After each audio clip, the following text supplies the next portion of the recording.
All right, CT and Kelsey wanted to show you guys what's going on with your girl Hermione. Do a little update video on what we're starting on. Um, First off, I want to kind of explain a little bit about process and kind of. I know you've seen some of these videos before. I've actually started doing a pretty thorough video log, if you will, or video updates with all our dogs. It really seems to help keep everybody updated. Makes a smoother transition for when the dog goes home. Um, it just makes life a lot easier. So I kind of enjoy it because it helps give me markers of, where we are in our training. But anyway, I'm going to be doing all of our beginning work we're doing now indoors in the shop here, doing it inside so it kind of helps create a more consistent environment so things aren't changing. So there's not so much else going on, not so much stimulus. Helps kind of narrow the dog's focus, if you will. So we'll be doing the next several videos will be done indoors probably. So you'll see it kind of in this scenario.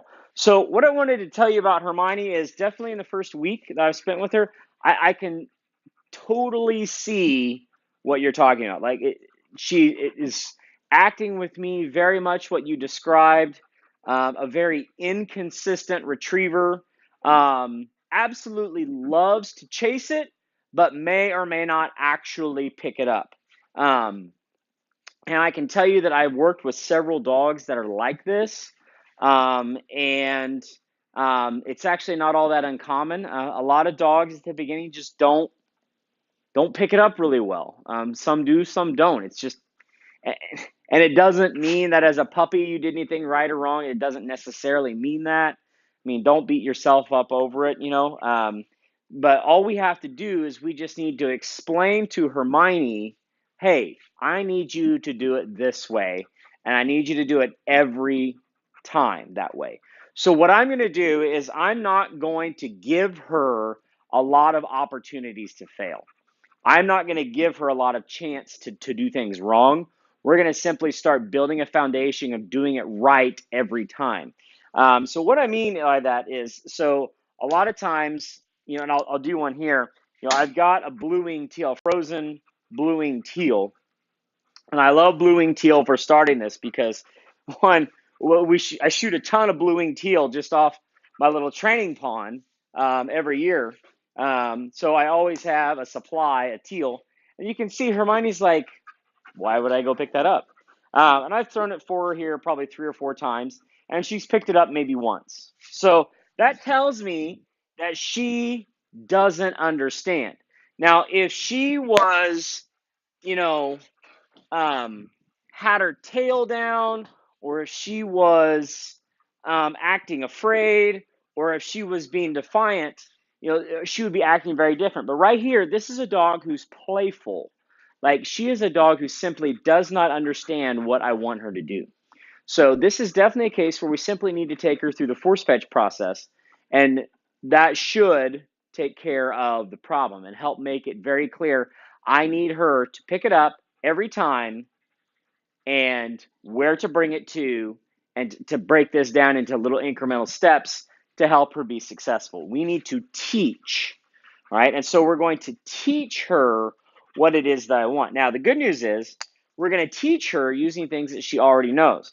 And so my force fetch process hasn't really changed since what you've seen with Jade. It's a little different. We're in a different environment, but it's largely the same where I'm going to make her hold my hand is the first thing we're going to do.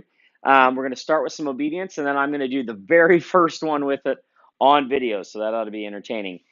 So right here, hey, heel, heel, sit, good girl, heel, Miney, here, heel, sit, good girl. So I can definitely tell y'all have done some obedience with her. I mean, she understands obedience commands. That's good. And so we can work with that. This is a dog who is intelligent and just doesn't know what we want with retrieving. So we just have to show her. So we'll make it so that she understands. Now, the first thing that I do, and I can't remember if I showed you this with Jade, but the first thing I'm going to make her hold is I'm going to make her hold my hand. And she's going to hold my hand in her mouth until she stops wiggling, and she's probably going to wiggle a lot. Now, Hermione's a big, strong girl, so it's not the same as working with little 50-pound Jade. We got a lot of dog here. So what I'm going to do is I'm going to come down to her level, right? And we give her lots of love. She's very sweet, very lovey, right? I'm going to hold her collar with my left hand, right? I'm going to take my right hand, and I'm going to stick it in her mouth.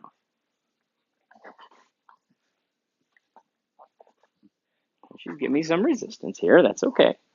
It's all right, girl. It's all right. As soon as she calms down, we'll let it out.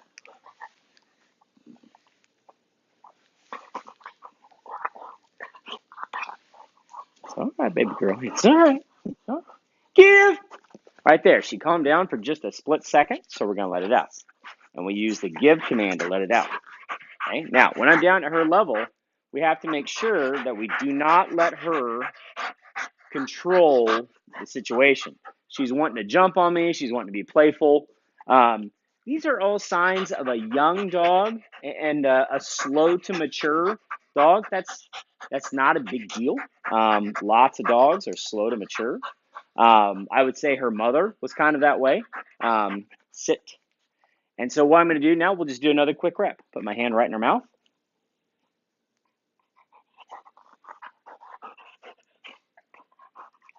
We'll let her fight a little bit.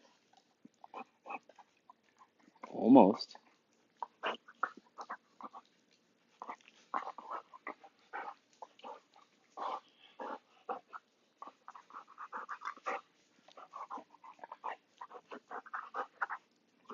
All right, girl. It's all right. It's all right. She's trying to figure out what to do with it. It's okay. Oh. Sit. Give. Good girl. Good. So there, we're making sure all I'm trying to do is make sure that we win that battle. Sit. And what we want to do is we want to watch Hermione's attitude, and she's still very happy. I think this is a dog that I think we can put a fair amount of pressure on her and be fairly demanding. Sit. And I think she'll handle it just fine. She's such a lovey, fun, big puppy. That's really kind of what the way I would describe her is a great big puppy. And so we'll keep working through this. Let's give her one more rep here on camera and see what she does. Almost. Sit. Give. Good girl. Much quicker that time. And that shows intelligence. Sit. Good girl. That she's a dog who learns and figures these things out quickly. Let's just try one real quick. Let's see if we can get her to carry my hand. Sit. Heel. Sit. Give. Good girl. Here. Heel. Sit. And now we're just adding that command as part of her obedience. Heel. Sit. Give. Good girl. Heel. Sit. Good girl. So, I think Hermione is fixable. Let me put it that way. I know you're trying to figure out what to do with her, and I will say it this way. I can fix her. And it's just a question of you're going to have to look at what you want to do with her is a question of economics. If you want to put a couple $1,000s in her, train her for the summer, run her this fall, I can do that. I'm pretty confident I can fix this. I think that this is very workable. It's just a question of whether or not you want to go through that expense or whether you want to put that money into a different dog or you want to do something else. That's up to you. So I'm going to keep working with her. We're going to keep working through Force Fetch for the next couple weeks. And you'll see how she progresses. But I think this is definitely a dog we can work with. I certainly don't think she's a lost cause. I think she just needs us to break it down and make it simple for exactly what is it I want her to do. So anyway, she's off to a good start.